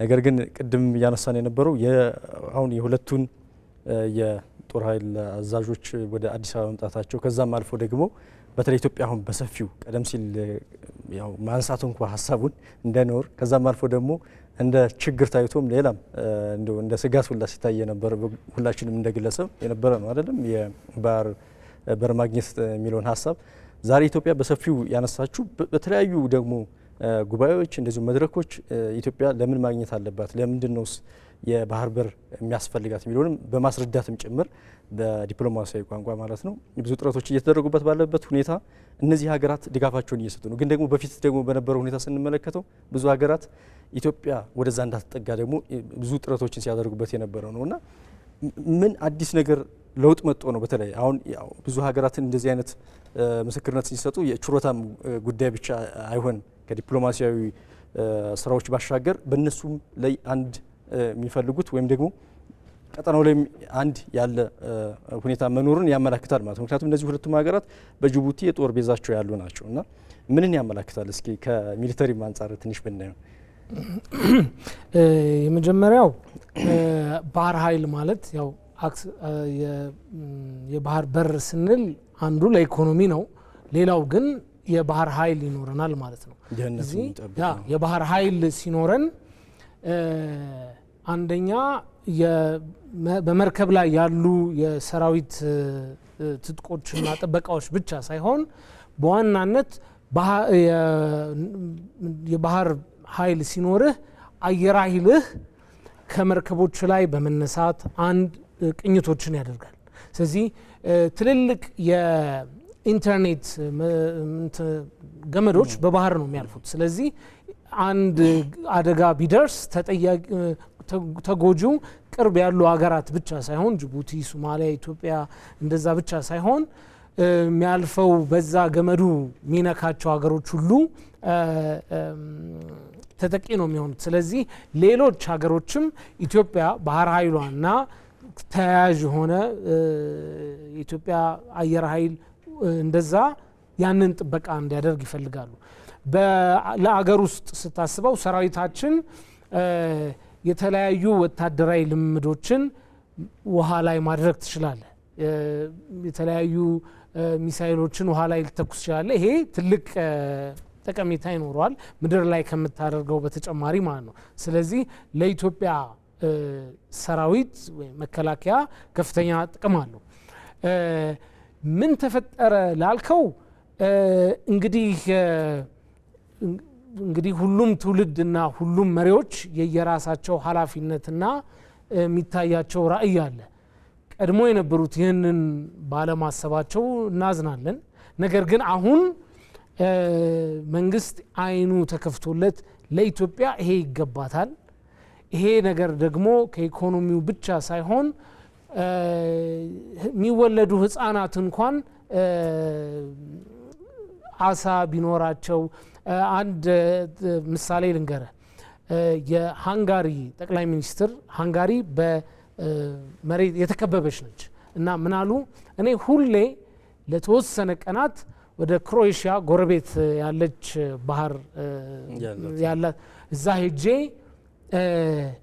አድማስ አያለው እያንዳንዱ ዜጋ ሃንጋሪያኖች አድማስ ማየት አለባችሁ በአመት አንድ ጊዜ ማስታወቂያ እየሰሩ ነው ለጎረቤት ለክሮኤሽያ ይሄ አንድ ትልቅ የሀገር መሪ የተናገረው ነገር ነውና እኛ ደግሞ በታሪክ ይሄ ነገር ከነበረን ይሄ ነገር የባህር በርን የማግኘት አቅሙ ህጋዊ መሰረቶች ካሉን ያንን ማንጠቀምበት ምንም ምክንያት የለም። ስለዚህ የኢትዮጵያ ሰራዊት የባህር ኃይል ሲኖረው የተሟላ ሰራዊት ይኖራል። ምክንያቱም አሁን የሳይበር አለን፣ የምድር ኃይል አለ፣ የአየር ኃይል አለ። የባህር ኃይል ስናደርግ የተሟላ ይሆናል። በጊዜ ሂደት ደግሞ በእርግጥ የመከላከያ ሰራዊት ማቋቋሚያ አዋጅ የስፔስ ኃይልም ይፈቅዳል ጽፏል እንደዛ። ስለዚህ ወደዛም ልናደርግ እንችላለን እና ይህ የባህር ኃይልና እነዛ የከፍተኛ አገር ጀነራሎች የተናገሩት ይህንን አገናዝበውም ይመስላል። በእርግጥ በተወሰነ ደረጃ ሀገራችን ፍላጎት በቀይ ባህር ላይ ያው ይታወቃል። ኢኮኖሚያዊ ነው፣ ሁለተኛም ደግሞ የደህንነትም ጉዳይ ነው። በቅርብ ርቀት ሆና በተለይም በጣም ቅርብ በሆነ ቦታ ላይ ሆነን በአጋጣሚ ቅርበቱንም የተወሰነ የማየቱ እድል አለኝና በጣም በዛ ደረጃ ኢትዮጵያ በዛ ርቀት ሆና ማጣቷ የትውልዳችን ትልቁ ቁጭት ነው። በተወሰነ ደረጃ ብናየው ግን ብዬ ማስበው ደግሞ ቅድም አሁን እነዚህ ሀገራት በተለይ እዚህ ቀጠናው ላይ ትልቅ ተጽዕኖ ያላቸው ሀገራት ሀያላን ሀገራት ቀደም ሲል ግዛታቸውን እነሱ በዚሁ ብቻ አድርገው ሌሎች እንደ ኢትዮጵያ አይነቱ እንዳይኖራቸው አይነት ፍላጎት የነበረ አሁን ደግሞ ኢትዮጵያ እንድትኖር ይፈልጋሉ። ይህን ደግሞ ብዙ ሀገራት ላይ ያላቸውን ድምጽም ስንመለከት እንደዚህ አይነት እይታዎች ቅኝቶች እየተመለከት ነው እና በእርግጥ አጠቃላይ የዲፕሎማሲውና የቀጠናው የጂኦፖለቲክስ ለውጥ ስላለ ነው ወይስ ምንድነው የሚለውን የተወሰነ ሀሳብ እንድናነሳ ፈልጌ ነው። ቅድም ለማንሳት ሞክሬያለሁ። በእርግጥ የሴኩሪቲ አርኪቴክቸሩ አሁን እየተቀየረ ነው። አንዳንድ ጊዜ ለምሳሌ የትራምፕ አስተዳደር መጨረሻ ላይ የባይደን አስተዳደር የሪጂናል ሴኩሪቲ ጉዳይ በተለይ ከሽብርተኝነት ጋር የተዘየ ትራንስናሽናል ክራይምን አንደርማይን ወይም ደግሞ ከፊት ለፊት አይመጣም ሲባል ነበር። ፕራዮሪቲያቸው ይለያያል። አሁን ግን ሪሰንትሊ በዚህ ቀጠናም ሆነ አጠቃላይ በምዕራብ አፍሪካና የሳህል ሪጅንን ተመገስ ከሱዳን ድረስ ያለው ሁኔታ አጠቃላይ ለነዚህ ግሎባል ፓወር ኢንትረስት አስኪ ነው። ስለዚህ ሁልጊዜም ቢሆን ሪጂናል አሊያንስ ኮኦፕሬሽን ያስፈልጋል። እዚህ ቀጠና ላይ ደግሞ ረጅም ጊዜ ፕሮቨን የሆነ የሚሊተሪ ማይት የነበራት ዲፕሎማቲክ ፕራውስ ያላት የተፈተነ ልምድ የነበራት በታሪክም ሴኩሪቲን ቀጠናዊ ሴኩሪቲና ሪስፖንሲብል አክተር ሆናም ይህን ቀጠና አረጋ ስትመራ ኢትዮጵያ ነች። ጠንካራ ሀገረ መንግስት ነበር። ያ ነው። ሁለተኛ እዚህ ጋር ተያይዞ መነሳት ያለበት ጉዳይ ሪሰንትሊ ኢትዮጵያ አዲስ የላይፍ ላይን ጥያቄ አንስታለች። የናሽናል ኢንትረስታችን አንዱ ዲፋይኒንግ ፊቸር የሆነው የአክሰስ ቱ ዘ ሲ ጉዳይ ነው። ይሄን ነገር እስካሁን ድረስ ከናሽናል ጎል አንጻር ፍሬም አድርገን ፕሮፓጌት አድርገነዋል። የመጀመሪያውን ውጤት አስገኝቷል። በዓለም ላይ አክተር የሚባለው ወይም ደግሞ ፓወርፉል አክተርስ የሚባለው ቁልፍ ተዋናዮች የሚባለው በዓለም ጂኦፖለቲካ ውስጥ ተቀብለውታል። ኢንዶርስ ጥያቄውን ሌጂቲሜት ነው ወይ አክሰፕትድ። ይሄ አንዱ ነው። አሁን ከመቀበል ተሻግሮ አሁን የሁለቱ ጄኔራሎች የፈረንሳዩም የአሜሪካውም የሚያሳየው ዊ ዋንት ቱ ሄልፕ ነው ፒስፉሊ ይሄን ፒስፉል ሪዞሉሽን እንዲያገኝ ትኩረት ሰጥተን እንሰራለን። ይሄ ሁለተኛው ስቴፕ ነው፣ ሽግግር ነው። ስለዚህ ኢትዮጵያ አንደኛ ለረጅም ጊዜ በኢፒአርዲኤፍ ጊዜ ሴኩሪታይዝ የነበረ የባህር በር ጥያቄ ልክ በአማርኛ ውሾን ያነሳ ውሾ እንዳታነሳ የሚባልና ያን የነበረን ጥያቄ ወደፊት አመጡት። በስቴት ደረጃ ማለት ነው። በስቴት ደረጃ ፐብሊክ ላይ ኢት ዋዝ ፈርመንቲንግ ፎር ሎንግ እኮ በህዝቡ ውስጥ እኮ እየተንሸራሸረ እየተብላላ ይቆየ። በመንግስት ደረጃ መጣ። ይሄ ናሽናል ኢንትረስት ጉዳይ ነው። ከምንም ጋር ከፖለቲካ ጋር ከሪጅም ጋር አይገናኝም። ዛሬ ያለው መንግስት ይሄን ባያሳካው ነገ ለሚመጣው መንግስት እዳ ነው። ያን ምክንያቱም የሚቀር ጉዳይ አይደለም። አንደኛ ታሪካዊ ትውስታም አለን። አክሰስ በቅርብ ርቀት አለ። የዛ ኦነርሺፑም ነበረን። የማሪታይም የናቫል ፓወር ነበራት እኮ ኢትዮጵያ። አዎ ለመካከል ይሄ የሆርን ኦፍ አፍሪካና ገልፍን ሴኩሪቲ እንትና የናቫል ፓወር ነበር የምታወቅ ነበረች። እስከ ደር መጨረሻ አመት ድረስ ነበሯት ኢትዮጵያ። ይሄ ትውስታ ያለው ህዝብ ነው። እንደዚህ አይነት ሂስቶሪካልና ኢንስቲትዩሽናል ሜሞሪዎችን በቀላሉ መፋቅ አይቻልም። ስለዚህ ከህዝብ አእምሮ ውስጥ የማይወጣ ነገር ለመንግስትም ፈተና ነው። ስለዚህ መንግስት ይህን ተቀብሎ አወጣው፣ ፕሮፓጌት አደረገ ስቴፕ። አሁን ሁለተኛው ነገር ኃይሎችን አጋሮችን አሰባስበህ በሰላማዊ መንገድ የማገኝበትን በኔጎሽዬሽንና በዲፕሎማሲ አግዙኝ ነው። ይሄ ተጀምሯል። ይሄንን እንደ ነጻ ስጦታ አይደለም ኢትዮጵያ እየጠየቀች ያለችው። ኃላፊነት የሚሰማኝ ሪስፖንሲብል አክተር ነኝ። ለዚህም ደግሞ የነበረኝ ትራክ ሪከርድና ታሪክ ያሳያል። አሁንም ቢሆን ላለው ትረት ለእናንተ ለቀጠናዊውም ፓወሮች እዚህ በገልፍ ሀገራት ላሉ ለዓለም አቀፍ ፓወርም ጅቡቲ ላይ ቤዝ የሚሊተሪ ቤዝ ላላቸው ሀገራትም ኢንትረስት እኔ ሰርቭ ማድረግ እችላለሁ እያለች ነው። የኢኮኖሚ ኢንትረስት ይሁን ቅድም ዶክተር ቃላብ በተለያየ ያልታዩ ዳይሜንሽኖች አሉ። የባህር ውስጥ ትሩፋቶችን የት እናውቃቸዋለን? የሲፉድ ዌር ኤሊየን ቱ ዛት እንግዳ ባይተዋር የሆነ ነው። እንደዛ እኮ የሆነ ነው። ስለዚህ ሴኩሪቲ የፓይሬሲ ጉዳይ አለ። እኛ እኮ ከ13 በላይ መርከቦች እኮ በዚህ ባህር ውስጥ እኮ ናቪጌት ያደርጋሉ። የኢትዮጵያ 95% ንግዱን የእነሱም ሴኩሪቲ ያሳስበናል። የዜጎቻችን ኢሌጋል ማይግሬሽን ያሳስበናል። ይሄ ከናሽናል አጀንዳ በላይ የጋር ሸርድ ኢንትረስት ፐርስፔክቲቭ አለው። የጋራ ጥቅም ነው። ኢትዮጵያ ወደ ማሪታይም እንትኑ ኮኦፕሬሽን ሬድሲ ገቨርናንስ ሲስተም ውስጥ ብትገባ የሴኩሪቲ ኮኦፕሬሽን ማሪታይም ልክ በምድር ላይ እንዳለ ሆኖ ብትሄድ የበለጠ ሪስፖንሲብልና ያላትን አቅም የበለጠ ለመስጠት ትረዳለች። የጋራ ነው። ይቺ ሀገር እኮ ከ2018 በኋላ አንዱ የውጭ ፖሊሲ ግቧን እኮ ሪጂናል ቀጠናዊ ውህደት ብላ እኮ ኢትስ ዋን ኦፍ ዘ 4 ፎሪን ፖሊሲ ጎልስ። ቀጠናዊ ውህደት ደግሞ ኮኔክቲቪቲ፣ ኢንክሉሲቪቲ እና የጋራ መልማት ኢኮኖሚ ይሄ ነው በጋራ። ስለዚህ ሪስፖንሲብሊ ይህን ነገር ማየት ስጋትም ካለ በዲፕሎማቲያዊ አግባብ ጎረቤቶቻችን ስጋት ካለባቸው ይህን ነገር በመነጋገር መፍታትና ማለፍ ይቻላል። ይሄ ትልቅ ምርታ ነው። ስለዚህ ጥያቄውን ቅቡልነት ሌጂቲማይዝ ከማረጋገጥ ተሻግሮ አሁን እኔ ሁለተኛው ምዕራፍ ላይ ደርሷል። በሰላማዊ መንገድ ይህን ጥያቄ ቶፕ አጀንዳ አድርገን ይሄ እንግዲህ የአሜሪካ የአፍሪካ እዝ ጄኔራል ነው ያለው። ይህን ያሉት እንግዲህ የፈረንሳዩ ናቸው። ቀላል እነዚህ ሀገሮች እዚህ አንደኛ የሚሊተሪ ቤዝ ያላቸው ናቸው ጅቡቲ። ሁለተኛ ነገር በጂኦፖለቲካል የግሎባል እንትኑም ውስጥ ደግሞ ቀላል የማይባል አቅም ያላቸው። ይሄ ትልቅ ምርታ ነው ማለት ነው። ይሄን ነገር በደንብ አድርጎ ኢንስቲትዩሽናላይዝ አድርጎ ሲነርጂ ፈጥሮ ፊልድ ማርሻሉም አግኝተዋል፣ ጠቅላይ ሚኒስትራችንም አግኝተዋል። ይህንም በጋራ አድርጎ በናሽናል ስትራቴጂ ቅድም በመንቀሳቀስና የሚዲያ ስራውንም በዚሁ አግባብ ማለት ነው ማስኬድ ያስፈልጋል። ምናልባት እኔ ቅድም አድማጫችን የጠየቁትም ጥያቄ ስላለ እንዳሉት እነዚህ ሀገራት እንግዲህ በተባበሩት መንግስታትም ድምጽን በድምጽ የመሻር መብት ያላቸው ሀገራት ናቸው። ከዛ ውጭ ያሉት ደግሞ እንዲሁም ከኢትዮጵያ ጋር በጣም ሰፊ የሆነ ዲፕሎማሲ ግንኙነት ያላቸው ሀገራትም ከሆነ የተነሳ ብዙዎቹ እንግዲህ ኢትዮጵያን በጣም ይህን ድምጿን እያዳመጡ እንደሆነ የሚያመላክት ነው። ግን በብዙ ረገድ እንግዲህ ዝም ብሎ የመጣ አይደለምና ቀደም ሲልም ኢትዮጵያ የዚህ የቀጠናው ትስስርን ማሳደግ፣ በኢኮኖሚ እርስ በርስ ግንኙነታቸው ማጠናከር፣ በልማትም እንደዚሁም ካለን ነገር ማካፈል የሚለውንም እንደዚሁ በተለይ ታላቁ የኢትዮጵያ ህዳሴ ግድብ ግንባታ እንደዚሁ ሲጠናቀቅ የምርቃት ዕለትም ጠቅላይ ሚኒስትር አብይ አህመድ የተናገሩት ነገር አለ። ኢትዮጵያ ያላትን ሀብትም ለሌሎች በቀጠናው እንዳሉትም እንደዚሁ የሚጠቀሙበትን እድል ይዞ እንደሚመጣ የሚያሳይ ነው። በዛም ብንመጣ እንደዚሁ ተመሳሳይ ሁኔታዎች አሉትና ግን ይሄ የብዙ ሰዎች ውጤት ነው። ቅድም እንዳነሱት እንደዚሁ ተመልካቻችንም ያነሱት የአንድ ወገን ብቻ ሳይሆን መላው ኢትዮጵያውያንም ልክ ታላቁ የኢትዮጵያ ህዳሴ ግድብን ገንብተን እንደጨረስን ብዙ ጫናዎች ነበሩ። ታዲያ ዲፕሎማሲ ጫናዎች፣ ይህኛውም ደግሞ ትልቅ ሀሳብ ነው። የነገው ትውልድ የሚጽፈው ታሪኩ ነው።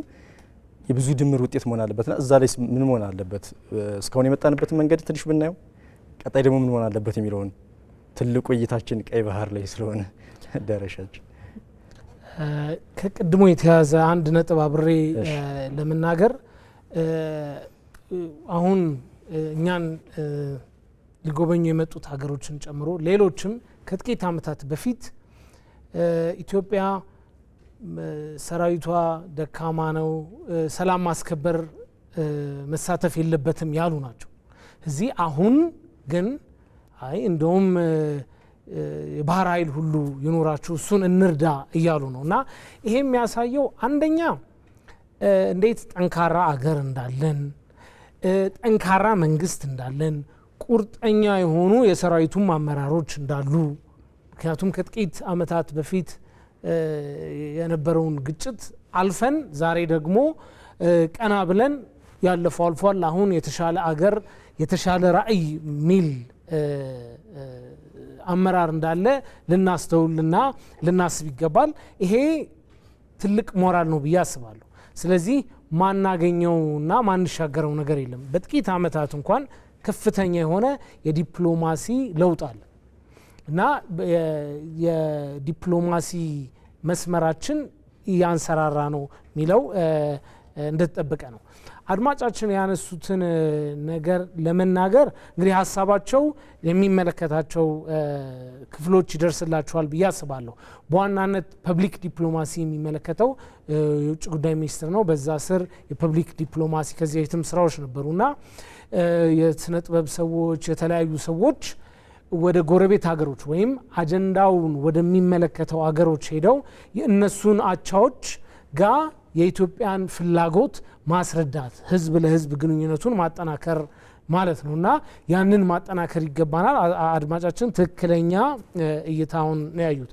ሌላው በፓርላማ በኩል የፓርላማ አባላት የወዳጅነት ቡድኖች አሉ። ወደ 16 የሚጠጉ የወዳጅነት ቡድኖች አሉ፣ የተለያየ የዓለም ክፍልን ያማከሉ ማለት ነውና እነዛም ያንን ስራ መስራት አለባቸው።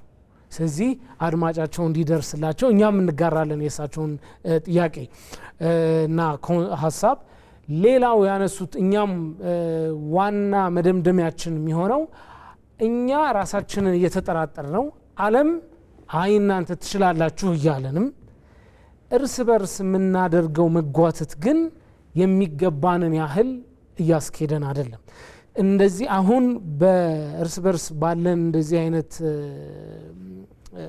ግጭት አሁን የደረስንበትን ውጤት ካገኘን ሰከን ብለን የኢትዮጵያ ፖለቲከኞች፣ የተለያዩ ኢትዮጵያ ውስጥ ይገባኛል ይመለከተኛል የሚሉ ሰዎች ሊያገናዝቡት የሚገባው ነገር ሀገራችን ትልቅ ነች፣ ለሁላችንም ትበቃለች፣ እንኳን ለኛ አይደለም ለሌላውም ስለምንተርፍ ሰከን ብለን ውስጥ ጠንካራ መሆን ይኖርብናል።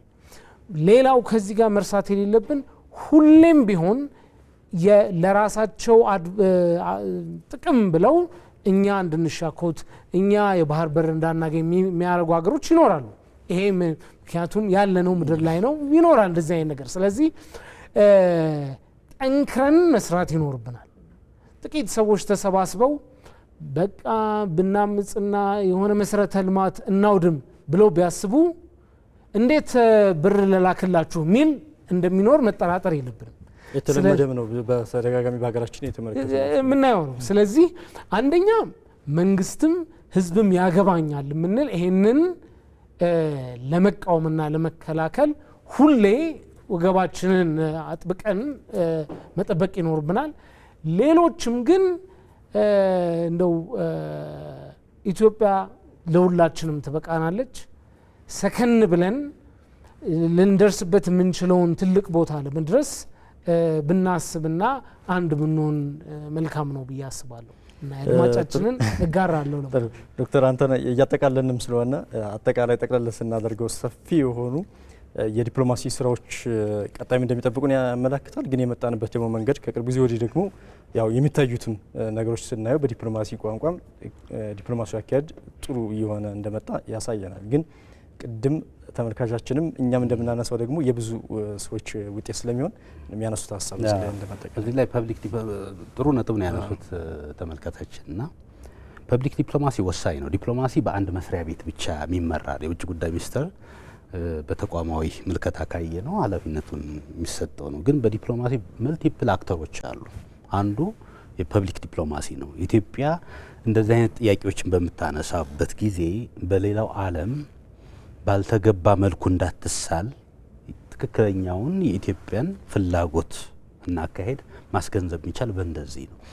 በዛ ውስጥ እንግዲህ ታዋቂ ሰዎች፣ ስፖርተኞች፣ የሙዚቃ ባለሙያዎች ኢትዮጵያ ውስጥ ይሄ ፕሩቭን ነው።